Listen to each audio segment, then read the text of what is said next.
3 years ago, I started learning how to DJ at 30 years old, and a few months later, I almost quit. The reason I almost quit was a New Year's Eve gig.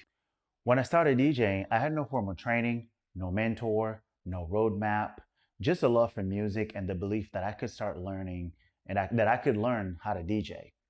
I had a corporate job when I started. I still have a corporate job, limited time, and the people that I was competing with or that I'm still competing with really started DJing at a younger age than I did at the point when I started.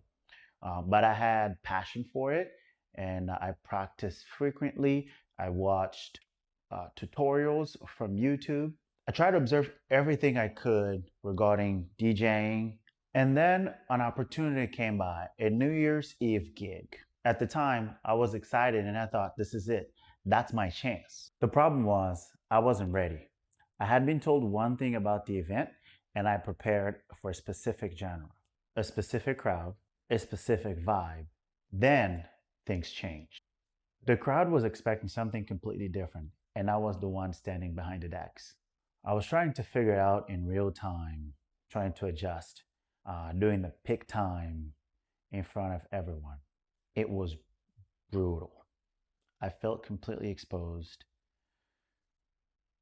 Nothing seemed to connect. And when it was over, I felt completely embarrassed. Honestly, I questioned if I should keep DJing. I had already felt that I started late, that I was behind. And an experience like that makes you wonder if everyone was right to start at a younger age. But something happened after that. I didn't quit. Not because I was confident, but because I was curious.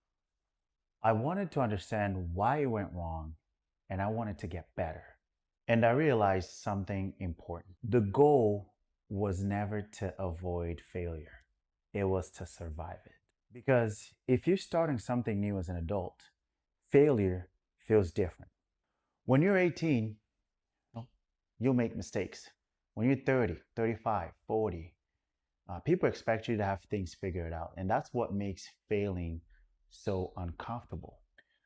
Over the last 3 years, I've played birthday parties, friends events, community fundraisers. I've practiced after work. And while I still haven't landed my first true paid DJ gig, I've gotten closer. One event was a coffee shop grand opening.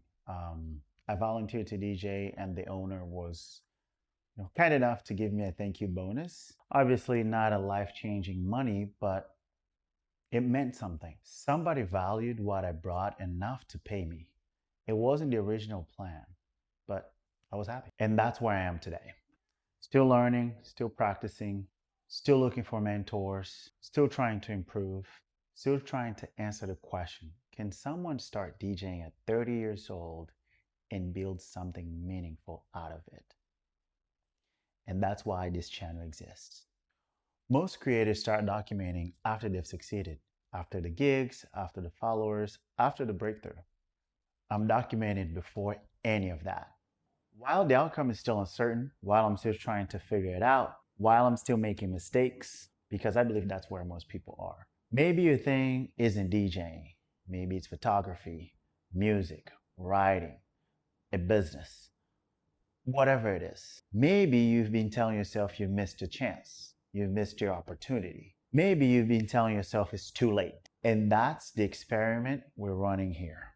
Not whether I can become a DJ. Whether starting late, it's actually a disadvantage that we think it is. If that sounds interesting to you, subscribe and comment down below what's one thing that you've been putting off because you think it's too late. Because if enough of us are asking that question, maybe we're not too late.